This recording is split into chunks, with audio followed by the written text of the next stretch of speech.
HGSE es la gente que sabe de arquitectura en España y Europa, conformada por una dupla venezolano-española que te ofrece la mejor y más amplia gama de servicios en el área arquitectónica, desde la planificación inicial, diseño, proyecto, trámites administrativos, hasta la dirección y gestión de todo lo necesario para ejecutar tu obra, desde cero o remodelaciones. Dale vida y alma a tus espacios con HGSE Arquitectos y hágase tu proyecto realidad.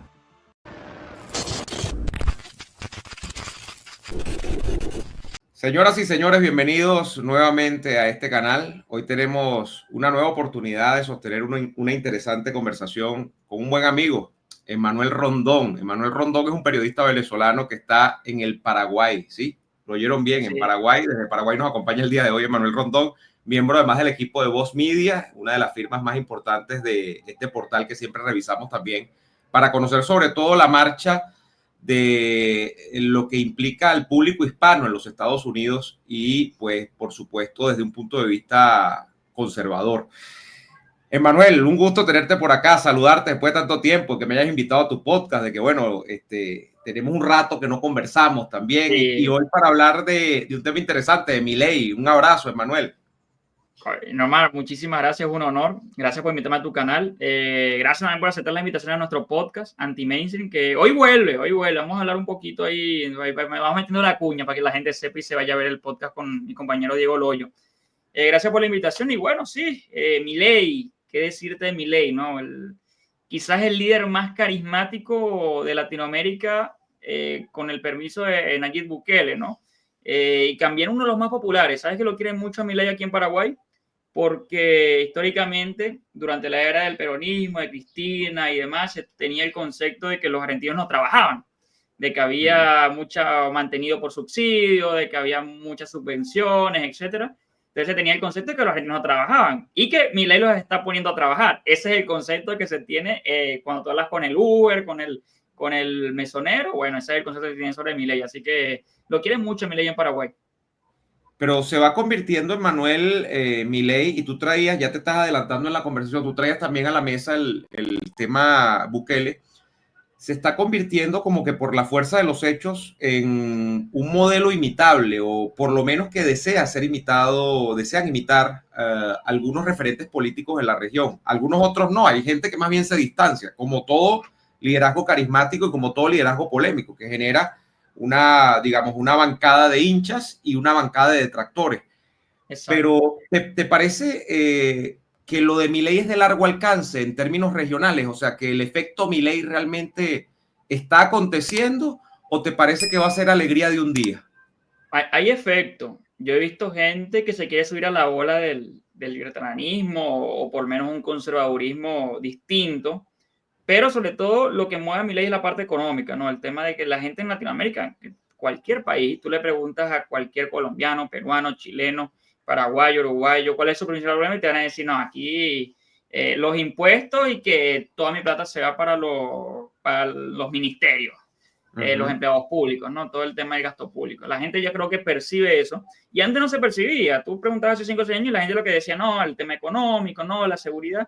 Hoy la gente te habla de gasto público y te habla de impuestos y te habla de subvenciones y te habla de que se quieren recortes. Te dice, mira, aquí el senador tal te gana tantos millones de pesos, tantos millones de guaraníes, tantos millones de no sé, de dólares. Entonces, la gente ya entiende que el político gana mucha plata y que se da mucha plata del ciudadano a través de sus impuestos hacia el Estado. Yo creo que ese es el modelo de Milei que puede ser sustentable con el tiempo. Hemos visto mucha gente imitando el tema de la motosierra, muchos diputados lanzándose con el discurso de Milei a cualquier departamento de Colombia o incluso de Paraguay. Y también incluso vemos en la motosierra llegando a la administración Trump. ¿Viste lo que ponía Vivek Ramaswamy el otro día? No hay plata. La oficina de eficiencia que es independiente de la Casa Blanca, pero que al fin y al cabo que es una extensión más de la Casa Blanca de Trump, que van a liderar Elon Musk y Ramaswamy. Esas son cosas que se están imitando y que yo creo que por allí sí hay esperanza de que sea algo de largo alcance. Luego, no sé si van a salir más líderes como Milei. Milei es muy particular, no tiene sus cosas que bueno, que uno tiende a creer que no va a haber un segundo Milei, pero sí que deje cierto legado que se replique y que sea bueno para nuestras sociedades, sobre todo el tema de económico. Y ya entrando en materia, Milei ha tenido un año de tropiezos, pero más éxitos que tropiezos. ¿Por qué tropiezos? Porque le costó hacer pasar sus leyes en el Congreso, hasta que por fin lo logró, porque Argentina sufre de una crisis económica, es cierto, heredada en gran medida, pero hay una crisis económica, una crisis de que hay menos consumo, hay una crisis de precios porque se han sincerado los precios al dólar, es un país que está dolarizado, muy similar a Venezuela, que venía una crisis y ese golpe, ese shock de pasar a dólares, a que los alquileres sean en dólares, a que los mercados sean en dólares, a que las entradas de los estadios se compren en dólares, a que, no sé, comprar un teléfono sea en dólares, obviamente ha choqueado a gran parte de la población. Y porque pasó de ser uno de los países más baratos de la región a uno de los más caros. El otro día veía un video en TikTok de una española que estaba horrorizada con los precios en Zara de Argentina. Y eso hay que agregárselo a los supermercados, a los teléfonos, a las computadoras. Entonces hay una crisis de consumo. Los precios en los restaurantes subieron, los precios en los supermercados subieron, todo ha subido. Los alquileres subieron también. Pero a diferencia de antes, ahora Milei sí ha logrado cumplir sus promesas. ¿Cuál es la principal promesa de Milei? La inflación. La inflación se redujo. Milei recibió una hiperinflación de por encima del 200% y la inflación que está por el 2%. Es un éxito. ¿Qué le vas a decir a Milei? Milei llegó al poder con el 56% de los votos de los argentinos, prometiendo que iba a acabar con la inflación y lo hizo en un año. Es un milagro económico. Obviamente que eso está ahora, que se tiene que trasladar a la realidad del bolsillo argentino, pero es un milagro económico. Otro quizás tropiezo es el tema del desempleo. El desempleo en Argentina está al 8%. ¿Por qué? Porque, bueno, Milei también cumplió su promesa de reducir el gasto público, de sacar ministerios, de parar las obras públicas. Milei, la famosa frase, no hay plata, Milei la está cumpliendo, no hay plata para obra pública. Y si no hay obra pública, evidentemente el consumo va a bajar, va a haber menos personas que están empleadas en el sector público o llevando adelante obras. Entonces, bueno, cumplió su promesa, es verdad, tiene sus consecuencias el desempleo, pero es otra cosa que ha cumplido y que es necesario. ¿Por qué? Porque Argentina tiene una deuda que tiene que renegociar con el Fondo Monetario Internacional. ¿Y cómo se renegocia esa deuda que se renegoció en su momento durante la administración Macri? Bueno, haciendo que Argentina tenga eficiencia en el gasto público y haciendo que Argentina deje de estar en déficit. ¿Y qué hizo Milei? Superávit fiscal. Todos los meses superávit fiscal. Creo que nada más en julio hubo un mínimo déficit que fue circunstancial, pero después superávit es algo que no se veía desde 2008. Entonces, en términos macroeconómicos, tenemos un Milei haciendo milagros, una administración Milei haciendo milagros, y quizás donde hoy está el problema es en la parte microeconómica, ¿no? El bolsillo, el día a día, el argentino viendo cómo resuelve los gastos y esperando ese efecto B, ¿no? Ese repunte económico que Milei promete para dentro de un tiempo. Sí, tú te pones a ver y estamos haciendo justamente este programa porque se cumple casi en redondo el primer año completo de Milei al poder y los alcances, como bien lo has enumerado, Emmanuel, en apenas un año son enormes. O sea, yo creo que si uno resiente muchísimo el hecho de que los políticos generalmente enarbolan un programa de campaña y cuando llegan al poder, ese programa de campaña tú no lo ves por ningún lado, primero porque se contradicen y hacen todo lo contrario a lo que dijeron que iban a hacer. Y segundo, porque se quedan cortos de objetivos y entonces cuando están efectivamente al frente del Ejecutivo no hacen nada de lo que dijeron que iban a hacer. Hay que decir que Milei se ha enfocado en hacer lo que él dijo en campaña que iba a hacer, lo ha cumplido. O sea, hay un milagro, como tú lo dices, porque bajar ese índice inflacionario que era no más que superado por Venezuela, porque la inflación de Argentina solamente en la región la superaba Venezuela, que yo siempre le digo a todo el mundo, no compare a Venezuela con nada, porque cuando usted compara la economía de Venezuela con la región, usted ve que estamos totalmente fuera de liga, de manera que lo de Argentina era gravísimo. Si lo de Venezuela es grave, exacto, lo de Argentina era gravísimo, ¿no? Entonces, claro, ha bajado, como tú dices, inflación, tú la dices anualizar a 200%, creo que hablaban estos días, era de mensual, si tú lo calculas mensual, era 20 y tanto por ciento y lo bajó a 2, es decir, 10 veces menos la inflación, más de 10 veces menos a nivel mensual. Pero, no obstante, Emmanuel, hay todavía una serie de amenazas. Fíjate que tú decías que él además cumplió el tema, le costó mucho en el Congreso avanzar con la ley bases, ¿no? Con tema de la ley ómnibus también, todo lo que era un paquete de medidas que creo que inicialmente eran más de 600, pero después la tuvo que rebajar. Sí, ahora la bajaron a 200, creo, para aprobarlo. Y él dice que él va a seguir insistiendo, pero fíjate, en medio de eso hay una convocatoria, entiendo, en los próximos días porque los sindicatos en Argentina, y me gustaría que si puedes explicarnos eso un poquito para la audiencia, es interesante. Los sindicatos en Argentina parece que todavía tienen un peso por toda esa herencia peronista, por toda la herencia de lo que significa, la intervención estatal dentro de los mismos, y que muchos son justamente lo que ha señalado Milei por años, que es una especie de clase parásita que vive alrededor del Estado. Bueno, esos sindicatos están convocando, ya le han convocado en un año 3 huelgas nacionales. Ahorita viene en diciembre, entiendo, otro paro nacional que han convocado. Sí. Sí. Yo siento, Neomar, que no le están pudiendo desestabilizar el gobierno a Milei. Más bien, Milei se desestabiliza más el gobierno a sí mismo que lo hace la oposición. ¿Por qué me digo esto? Bueno, por el tema de, por ejemplo, lo que pasó con Mondino en la ONU, lo que pasó con Villarruel. O sea, dentro de su misma administración ha habido mucho más desestabilización por los encontronazos y por el mismo personaje, ¿no? Por el mismo carisma, la misma forma de ser de Milei que lo que ha hecho la oposición. Yo siento que los argentinos, incluso los que no son tan fanáticos o adherentes al pensamiento político de Milei, lo están bancando, como dicen ellos. ¿Por qué? Porque el tipo cumplió su palabra. Bueno, el tipo me dijo que iba a haber un periodo de vaca flaca. Milei lo dijo. Se vienen momentos duros, pero les voy a bajar la inflación, voy a acomodar las finanzas, voy a renegociar la deuda y eventualmente la dolarización. Quizás la dolarización es lo único que no está pasando sin pena ni gloria por ahora, por los momentos. Pero creo que la gente se da cuenta que el hombre no ha mentido y que está cumpliendo su promesa. ¿Y sabes quién no ha podido justamente tener tracción para hacer que esto sea mucho más complicado? La oposición. Vemos una Cristina Kirchner completamente histérica, pegándose tweet contra Milei y viceversa. Vemos muchos peronistas moderados acompañando a Milei, incluso dentro del Senado y el Congreso. Vemos a gobernadores que amenazaron a Milei con llevarle la contra, finalmente teniendo una buena relación, relativamente buena relación. Y vemos a los sindicatos y todos estos movimientos estudiantiles y demás queriendo aprender el país y no pudiendo. Todas las marchas que han habido han sido dentro de lo que se conoce como el imperio de la ley, ¿no? Y ahí hay que darle mucho mérito a Bullrich. No han existido piquetes, no han existido paros. Cuando llaman a paro, la gente no se adhiere al paro, la gente abre su negocio, intenta trabajar, porque la gente sabe que para la única forma o la única manera de salir de esta crisis es trabajando, es abriendo los negocios, es intentando comerciar, es intentando dinamizar una economía que hoy enfrenta una recesión. Creo que Argentina es la única nación del G20 este año que va obviamente a tener una grave recesión. Creo que entre el 3 y el 4%, esos son los pronósticos, que es completamente lógica.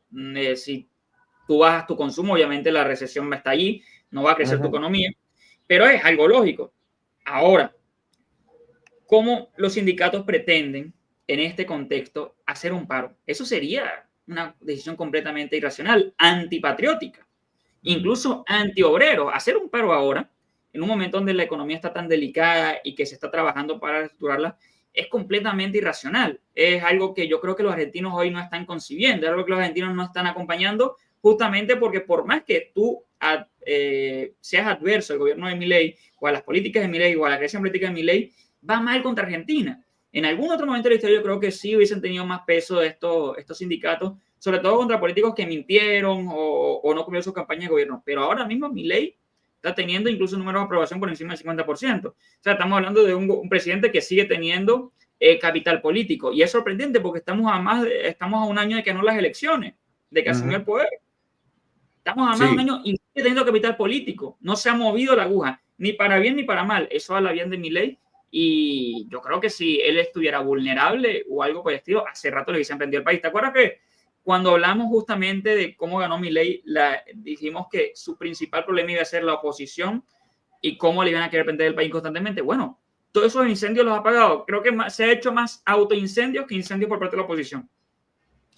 Y fíjate que ha sido muy, muy consecuente, aunque yo creo que Milei está aprendiendo, ¿no? Porque Milei es un profesor universitario, luego un polemista, ¿no? Luego podríamos decir que no es que se hizo exclusivamente en medios como este. Milei era muy conocido porque conectaba muy bien con audiencias virtuales, sobre todo haciendo del centro de su discusión el meollo económico, ¿no? O sea, Milei era y sigue siendo. Tú ves una entrevista de Milei, por ejemplo, recientemente le hicieron una en la Casa Rosada, que se difundió muchísimo a propósito de ese primer año de gobierno, y Milei básicamente es un profesor de economía. O sea, Milei se siente, entonces empieza a hablar de la escuela austríaca y empieza a hablar de la libertad de mercado, de la ley de oferta y demanda, y el tipo te desmonta todo, es un profesor de economía. Pero, a ver, ¿por qué te decía esto? Que el caso es que tú ves a Milei y tú dices, este señor, el problema que se le podría imputar es su genuinidad más bien, o sea, que es lo mismo que se le imputa a Trump. Fíjate tú, a Trump se le dice, y creo que por eso se llevan tan bien, le dice Milei a Trump, tú eres mi presidente favorito, y Trump dice, tú eres MAGA, porque tú eres Make Argentina Great Again, y no sé qué, porque se entienden muy bien en términos, Emmanuel, de que son personas muy genuinas, o sea, de que no les gustan las medias tintas, y esa genuinidad, por ejemplo, en estos días, salvo ver a Milei involucrado en alguna polémica por el tema de lo de Villarruel, que es el tema del entorno interno, lo de Mondino, que ya tú lo mencionaste, la que era su ministra de Exteriores, su canciller, uno lo ve hablando, por ejemplo, yo lo vi en una medida que me satisfizo muchísimo, que era hablando del tema carcelario. Milei no cree en el tema del asunto de la ideología de género y siendo un libertario, que uno dice, bueno, más bien es un tipo que no se metería en esos temas porque eso es más bien del mundo conservador.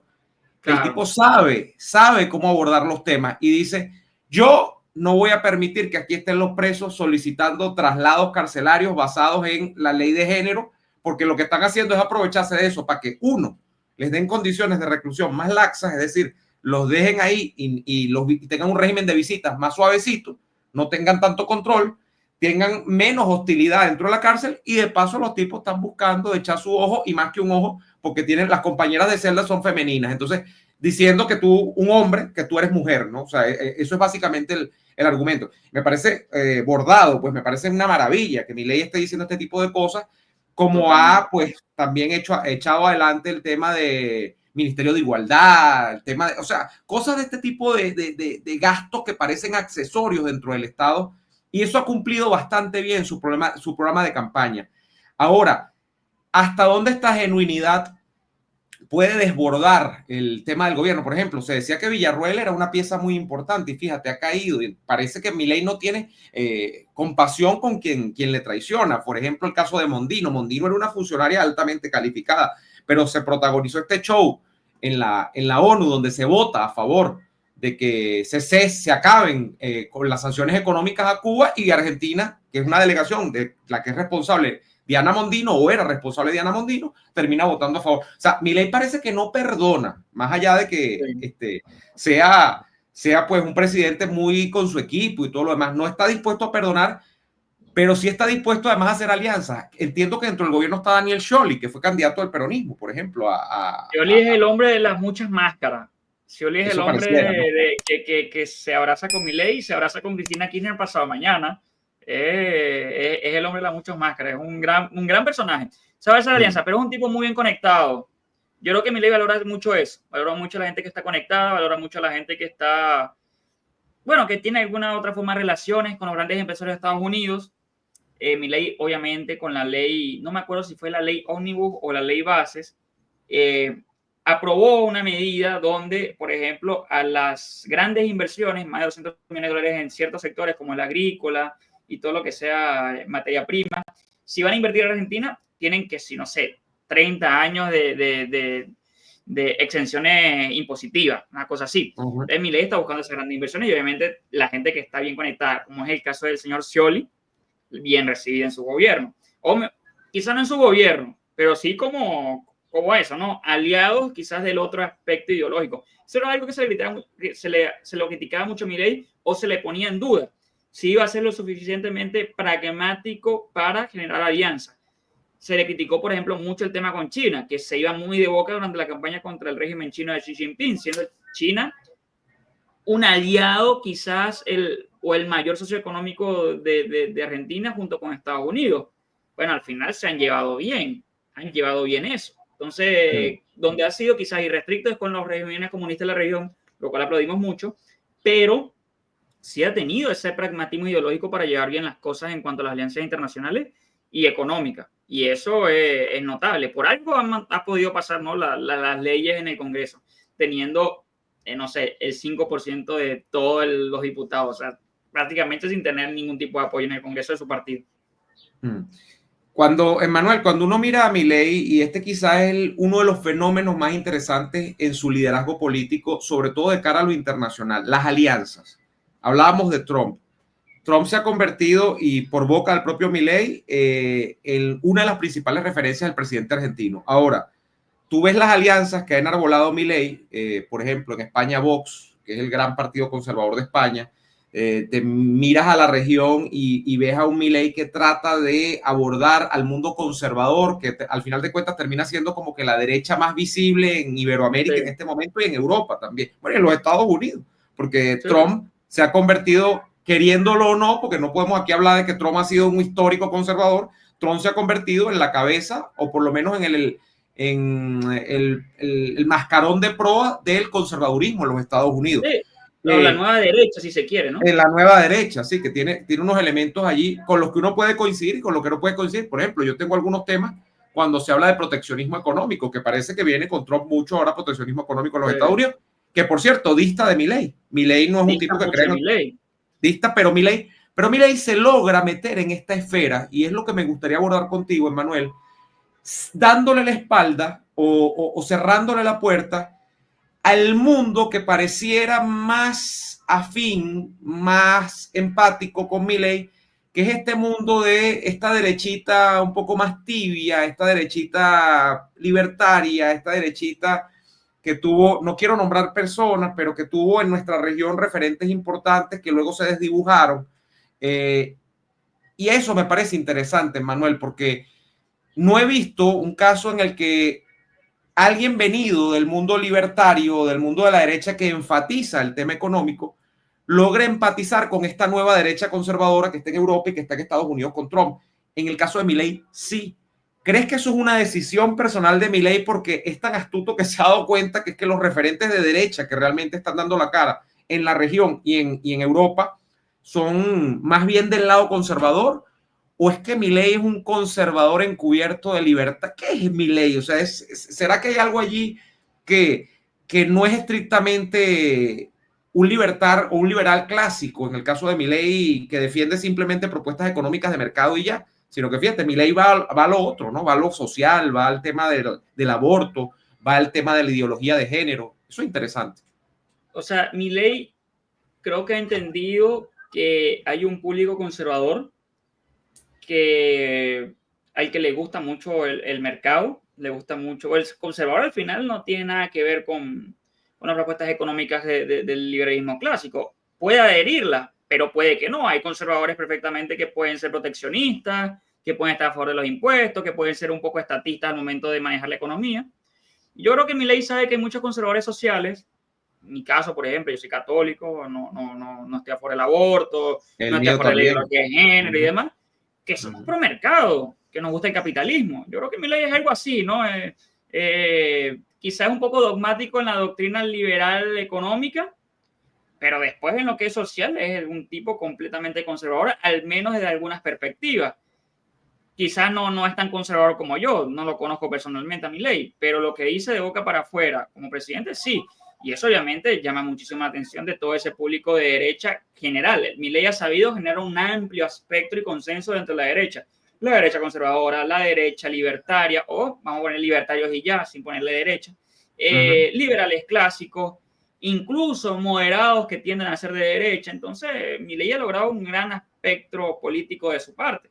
Y uno no se define a Milei como tal ideológicamente. Sí, él dice que es liberal clásico, pero bueno, es que tiene tantas cosas, tantas facetas, que a uno lo sorprende. Y también mucho pragmatismo, porque al fin y al cabo, Milei ha sido muy pragmático, ¿no? En toda esta gestión, y ese pragmatismo no quiero que se confunda con gradualismo o tibieza o que ha dado su brazo a torcer. No, simplemente que ha necesitado de alianzas para poder tener gobernabilidad. Sin eso, no puede hacer ninguna de las cosas que está haciendo. Y mira, los números están allí. Ahorita en estos meses que se ha reunido con Elon Musk, que se ha reunido con Trump, que ha podido presentar buenos números en cuanto a la inflación, tiene una aprobación del 56%. Es casi que su máximo histórico. 56%, sí. Un año después. Sí, es irrefutable lo que está haciendo. Y yo conozco gente que lo critica, que dice que la economía está mal, que dice que no le gusta el personaje, que lo llaman loco, histérico, de todo, pero saben que el tipo está cumpliendo con su palabra, con todo y lo carismático y lo, ¿cómo podríamos decirlo?, colorido que es el personaje. Pero ¿qué le pueden decir si los números están aquí? Los números no están mintiendo. Sí. Es eso. Sí, sí, Emanuel, definitivamente. Y yo quiero volver sobre un tema que tú habías planteado al inicio, que era los dos liderazgos alternativos frente a la izquierda que se han presentado en la región. Que por cierto, tuvieron un encuentro. Milei y Bukele se encontraron hace nada. Creo que Bukele Sí, visitó sí, sí. la Casa Rosada, saludó, hay unas fotos y todo lo demás. Diferencias de liderazgo entre Bukele y Milei. ¿Cómo lo ves? Y el asunto de, a ver, de si efectivamente pueden convertirse en una alternativa. Ya hablábamos un poco de Milei, de si realmente está teniendo una proyección regional e incluso mundial, pero si pueden convertirse en una alternativa a algo que nosotros queremos definitivamente que hay una alternativa, que es ese proyecto de irradiación regional y mundial que hubo con la izquierda chavista y el Foro de Sao Paulo, frente a también un mar de gobiernos que hay en la región que navegan más bien en el mar del sí pero no, de la indefinición. Por ejemplo, me atrevo a decir, por ahí de pronto el presidente ecuatoriano Noboa, que a veces uno lo ve que está como por un lado, pero a veces va para el otro lado. Uno no sabe muy bien qué es Noboa. Bueno, tenía a tu presidente Santiago Peña también en Paraguay, que uno no sabe muy bien, aunque viene del partido pues Colorado, y una cosa ya casi tradición en el Paraguay, aunque el Paraguay tiene como su propia dinámica. Sí. Bueno, presidentes que se ve que no están como muy alineados, pero donde se ve que los dos grandes polos de influencia de la alternativa a la izquierda están en torno a Bukele y a Milei. ¿Cómo ves esa competencia? ¿Es sana, es insana? ¿Va a haber puntos de coincidencia? Yo creo que hay muchos puntos de coincidencia porque quizás el punto donde hay más polémica en torno a Bukele no es ni siquiera ni en la parte económica ni en la cuestión de seguridad. Tú vas a cualquier país de la región y cuando le hablas de Bukele, la gente lo admira justamente por la mano dura en cuestiones de seguridad. Y a Milei también se lo está admirando por eso, por lo que está haciendo Burris con el tema de seguridad. Y lo que hacen los aliados de Milei, incluso hay gobernadores que ya están empezando a aplicar ese tipo de mano dura. Creo que es un modelo de éxito, el modelo de seguridad, y ahí hay puntos en común. Quizás el punto de diferencia es que Bukele ha sido un poco más, teniendo un contexto más complicado por el tema de las maras y que el país está tomando por bandas criminales, ha incluso, bueno, mismo Bukele lo reconocido, ha habido momentos donde se le han pasado la mano. Gente que ha caído presa injustamente, se ha denunciado el tema de perseguidos políticos. Creo que ahí es donde está el punto de divergencia entre Milei y Bukele. Hay que ver si Bukele sigue por esta senda o si una vez recuperado el control, la seguridad y que la economía esté estable, va a adoptar una política y va a tener un Estado mucho más eficiente que no va a tener estos atropellos contra los derechos humanos. Yo no veo a Milei haciendo eso en Argentina, honestamente. Yo creo que Milei es un tipo que defiende la vida humana y no lo veo tomando represalia contra adversarios. Con Bukele tengo mis dudas. No digo que el tipo sea un dictador como dicen algunos, pero sí tengo dudas. Si hay denuncias de ese estilo, es porque algo habrá, y el mismo Bukele ha reconocido que se han equivocado, pero también le reconozco el tema de que tuvo problemas con las maras y que, bueno, era un país que estaba completamente tomado. Había que meter mano dura a la situación, y ahí se pueden entender varios de esos atropellos. Si metes tanta gente presa, es posible que muchos de ellos también no hayan tenido, digamos, bueno, no hayan sido justamente detenidos, ¿no? ¿Hay algún perfil interesante, Manuel, que hayas visto? Ya aquí estamos como adelantándonos porque apenas estamos en el primer año de gobierno de Javier Milei, pero que hayas visto dentro de La Libertad Avanza, ese incipiente partido que está construyendo Milei, como para que uno pueda pensar en que el proyecto es para varios años o lo ves muy atado al personalismo de Milei. Coño, es una buena pregunta, Omar, porque hay diputados de La Libertad Avanza, pero ninguno tiene el impacto, ninguno no son tan conocidos, ¿sabes? Tienen como que sus seguidores en redes sociales, hay unas diputadas que alzan sus fotos con Milei, broma. Muy bonitas, además, todas. Le han sacado una que tiene una estela ahí que parece la mansión Playboy, porque son todas unas rubias espectaculares. Sí, y yo creo que esa es su popularidad en Twitter por eso, ¿no? Por el tema de que son jóvenes y todo esto. Pero Están sabes que no agraciadas veo todas a ellas. alguien que siga el proyecto de Milei todavía. Lo veo muy solitario, Milei. No lo veo con una aliado. Por ejemplo, Trump en Estados Unidos tiene potenciales candidatos. Algunos ni siquiera en ahorita Trump, pero se me ocurre DeSantis. DeSantis no es MAGA, pero es alguien que podría perfectamente adaptarse al mundo MAGA y ser eventualmente un candidato. Pero después tienes a gente MAGA. Vivek Ramaswamy es un candidato potable. JD Vance. A mí no me gusta, pero bueno, Pero, Ramaswamy. pero, pero, Pero está en la pero, esfera y está creciendo allí. claro, Está, claro. Y tú lo piensas y tiene sentido. Compartes algunas cosas, pero pero esto te lo pregunto, Manuel, porque Villarruel, por sí, ejemplo, Vicky Villarruel, acaba de salir de gobierno hace sí, nada, ¿no? Esta semana prácticamente, creo, fue esta semana. Y no conozco todavía los detalles muy bien de la polémica, pero sé, por ejemplo, creo que la salida tiene que ver además con la potenciación o algo de que se pensaba que estaba armando una tienda ella misma, o sea, no sé si tiene que ver con eso, pero Vicky Villarruel lucía como una, o sea, como, no sí, sé si una sucesora, porque tenemos un año de gobierno apenas, no estamos para hablar todavía de sucesión, pero de continuidad de un proyecto que se llama La Libertad Avanza, que sí tiene, como he dicho, a diferencia de casos como el Ecuador, que es un presidente que es muy respetable y que está haciendo un gran esfuerzo en medio de una gran crisis de inseguridad también, como es Noboa, pero que no son presidentes, que tú le veas un basamento filosófico claro, a su tesitura de gobierno, que es, en el caso de Milei, ese credo económico austríaco, que tal, no sé qué, y que él va para todos sí, lados como si tenga un tech talk hablando de economía y es porque lo cree. Eso es un basamento filosófico. Ahí hay un sentido de trascendencia dentro de la obra de gobierno.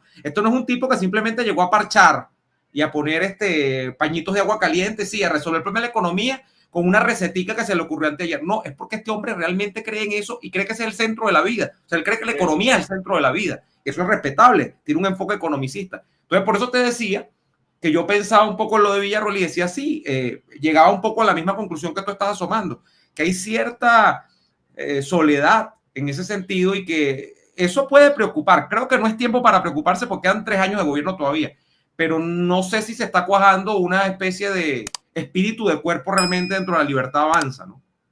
claro. Y aparte que, por ejemplo, Villarroel, es verdad, se veía como una sociedad, pero porque era una mujer fuerte, porque una política talentosa, ¿no? Sí. No tanto porque ideológicamente esté cerca de Milei. Villarroel viene de una familia militar, es más del estirpe Dice que es conservador, conservadora dura, ¿no? Conservadora. y exactamente. Entonces, claro, ideológicamente, si uno se pone fino, no tenía mucho que ver. De hecho, había gente que criticaba esa chapa presidencial porque no veían que eso podía tener futuro, sobre todo porque Villarreal tiene digamos, una presencia muy fuerte y podía apoyar a Milei. Milei necesitaba quizás alguien un poco menos brillante, ¿no? Para tenerlo más tiempo a su lado. Pero sí, ¿quién podría ser el gran sucesor de Milei en un futuro? Es una incógnita, es una pregunta sin respuesta. Quizás alguno de sus asesores cercanos. Hay uno muy famoso por ahí, Caputo, no el económico, el estratega comunicacional. Quizás Sí. tenga que salir de allí, de uno de sus asesores de confianza que tengan ese carisma y converjan un poco ideológicamente y puedan seguir el proyecto de Milei. Podría ser por ahí. Emanuel, finalmente, y de paso agradecerte, vale, de verdad estos minutos por aclararnos tantas cosas. Hablamos de la capacidad de influencia en tanto regional, en tanto la proyección de Milei, de ese liderazgo carismático, de lo que pues despierta, y es eso que no estudian las ciencias políticas. Bueno, sí la estudian desde el punto de vista del liderazgo carismático, pero que no tiene que ver con fórmulas, sino que son simplemente las conexiones que se dan entre un pueblo y un líder, o una masa y un líder. Esa es la verdad, y por eso que hay tanta gente que critica pues la emergencia de cierto rasgo populista dentro de estos liderazgos, ¿no? Pero efectivamente, así es la política en estos días, así ganó Trump en los Estados Unidos, así se han Sí, dado movimientos de derecha alternativa o nueva en Europa, de manera que, bueno, esto es innegable. Quien lo quiera, pues quien quiera negarse a esto, pues entonces tendrá que descubrir una nueva forma de hacer política, pero eso es lo que está pasando. Ahora, pongo la pregunta del otro lado, no del liderazgo carismático, no de esta forma, sino de la posibilidad de los países de la región de copiar el modelo Milei en tanto convertir esa propuesta en una propuesta local. Y claro. te lo explico. Hay gente que, por ejemplo, me dice a mí mucho, pues sabe que yo soy simpatizante de Vox desde Venezuela, y me dice, pero ¿dónde está el Vox de Venezuela? Y le digo, mira, en Venezuela no puede construirse un partido que defienda alguna de las cosas de Vox, pero en las cosas que defiende Vox, muchas cosas no tienen cabida en Venezuela. Por ejemplo, en Venezuela no hay un peligro, más allá de, por supuesto, lo que representa toda la actividad de la guerrilla y todo lo que ha significado la entrega del territorio.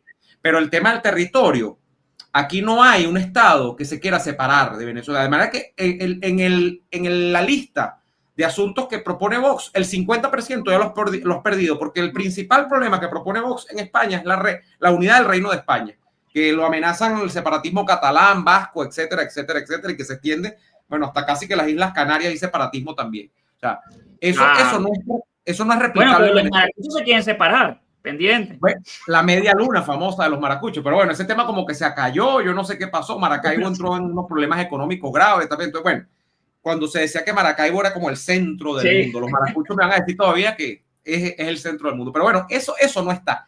En cambio, Emmanuel, con Milei, la propuesta económica de economía liberal, de economía libre, de sensatez económica, sí parece replicable en cada uno de los países, independientemente de sus circunstancias. Y uno lo ve en Venezuela, por ejemplo, y es absolutamente replicable, porque el origen del problema es el mismo. Demasiado Estado, colectivismo exacerbado, intervencionismo de ese Estado dentro de la vida de los particulares. Sí pareciera como que es imitable, ¿no? Sí pareciera como que... Eso es muy imitable. Y también respondiendo al tema del carisma, oye, cada país necesita su propio carisma. O sea, claro, cada electorado necesita su propio carisma. Por ejemplo, el líder carismático en Paraguay responde a cierta necesidad del electorado.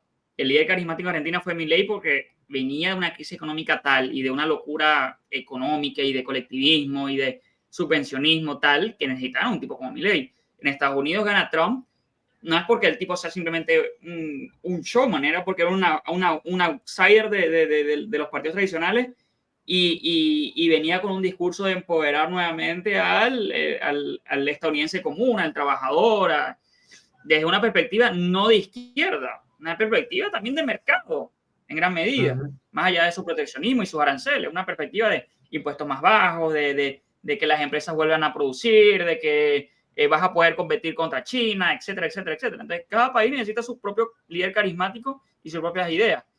El carisma también es algo innato. Y respondiendo sobre qué es imitable y qué no, es verdad, Vox es un partido muy particular en un país extremadamente particular como lo es España. En cambio, Argentina y Venezuela tienen muchas cosas en común, así como tienen muchas cosas en común Colombia y Argentina, sobre todo la perspectiva económica. Entonces, sí, yo estoy de acuerdo en que el modelo de Milei es imitable. Lo que sí no veo imitable para nada es el carisma de Milei. Van a tener que los políticos que vayan a querer impulsar sus ideas de libre mercado, liberalismo, libertarismo, buscar su propio discurso. Pueden copiar algunas cosas de Milei, porque al final la sustancia es la misma, ¿no? Pero la forma de decir las cosas, creo que Milei llegó a un techo que poca gente puede cumplir. Cuando un obrero, digamos un albañil o un taxista o alguien que vende empanadas te empieza a explicar la teoría económica con tanta facilidad, es porque Milei algo hizo bien. Esa didáctica de profesor, yo la veo poco replicable para todo el mundo. No todo el mundo puede hacer eso.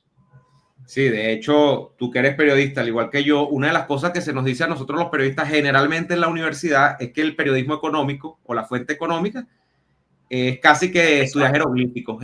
Y nos dicen, es una de las fuentes más difíciles porque explicar asuntos de economía es muy complicado. Y yo creo que ese es el gran mérito de Milei.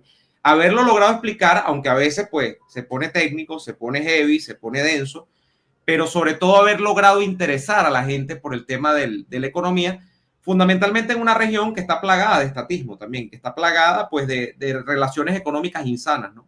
Es que Milei es mega, Neomar, mega. Make Economy Great Again. Make Economy Great Again, exacto. No es maga, sino mega. Exacto. Manuel, te mando un enorme abrazo. Te agradezco de verdad, hermano, por concederme estos minutos para hablar de Argentina, para hablar no solamente de Argentina, para hablar de un referente que, como ya lo hemos dicho, pues parece estar encontrando camino propio dentro de la región para proyectar ese liderazgo y para inspirar. Me quiero quedar con la palabra clave, inspirar. No quiero copiar. Hay gente que cree que pegando gritos se va a parecer a Milei, que cree que haciendo polémicas en Twitter se va a parecer a Milei. Miren, Milei es tan especial que llegó a presidente con un eslogan que incluía grosería de una vez, que empezaba, viva la libertad, carajo, viva la libertad, empezaba a pegar gritos, viva la libertad, carajo. Llegó a la presidencia con eso, despelucado, sin pulcritud en cuanto al outfit, y nadie pegando gritos en canciones de rock, porque además el tipo se confesaba rockero, o sea, dark, o sea, es un personaje sui generis, como aquel grupo que tuvo Charly García en Argentina, o sea, personaje verdaderamente interesante. O sea, yo creo que ahí lo que se puede decir es que puede inspirar, más imitarlo es imposible, porque además los argentinos tienen una vena y una forma de sensibilidad única, para bien y para mal. O sea, los argentinos son un universo en sí mismos. Entonces, bueno, eso creo que es lo que podemos decir de este primer año de Milei. Emmanuel, recuérdanos, creo que tu Twitter o tu X es ese que tienes allí en el usuario que estamos viendo acá. Sí. Rondón-EA26, mi cuenta en X, y también, bueno, nuevamente la cuña para que la gente vaya a seguirnos en Anti-Mainstream Podcast. Ahí tenemos unos episodios con Neomar, hablamos mucho sobre Venezuela, pero también hablamos mucho sobre Argentina, Estados Unidos, y vamos a retomar ahora sí todos los viernes. Ya hablamos con Diego, se acabó la guachafita, se acabó que era un lunes, con un martes, no, todos los viernes vamos a grabar y a subir episodios. Maravilloso, Anti-Mainstream Podcast con Emmanuel Rondón y el señor también Diego Loyo Rosales, a quien le mando un abrazo, seguramente nos va a ver acá. Síganlos allá también y sigan, por supuesto, a Emmanuel, que quizá la mejor forma de seguirlo también es leer sus artículos. Siempre está publicando en Voz Media, vozmedia.us, es la página web que seguimos también con mucha atención para noticias, sobre todo del público hispano en los Estados Unidos y todo lo que está ocurriendo ahora, además, en el cambio de administración. Aunque dice alguien por allí, Emmanuel, que esto no es un simple cambio de administración, que con Trump lo que se está produciendo desde ya con los nombramientos y con las acciones preliminares que está tomando es una verdadera revolución. Que porque es un cambio hay que hablar un día de Trump. Quizás le podemos traer otros personajes nomás, porque el cambio de administración es bastante apasionante. Vamos a dejarlo ahí. Sí, parece que, pero yo te digo, creo que va a ser más que un cambio de administración y que hay un Trump 2.0 que no sé si va a ser exactamente igual al calco que el Trump 1.0. Vamos a ver cómo viene eso, porque bueno, ya enero está a la vuelta de la esquina. Emmanuel, te mando un abrazo enorme, hermano, y muchísimas gracias nuevamente. Nosotros, amigos, nos veremos en una próxima oportunidad, no sin antes recordarles que es fundamental que se suscriban a este canal, que me dejen un comentario, que le den me gusta a este video. Si no les gusta, pues es triste, es lastimoso, pero bueno, hemos hecho lo mejor que hemos podido. Y si quieren además apoyarme en Patreon, también está abierta la puerta, patreon.com/neoadolfo. Nosotros nos vemos entonces en una próxima edición. Hasta entonces. Hoy quiero hablarte del Centro de Contactología MIDA, el centro de salud visual que tienes que visitar desde ya. Servicio de óptica, cristales y monturas que se ajustan a todos los presupuestos.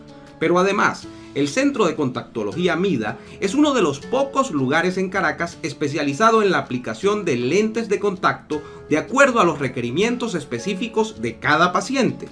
El personal más calificado y los mejores precios del mercado en el área de la salud visual solo los consigues en el Centro de Contactología MIDA. Visítalos en Chacao, Avenida José Félix Sosa de Bellocampo, diagonal al Centro Comercial Sambil.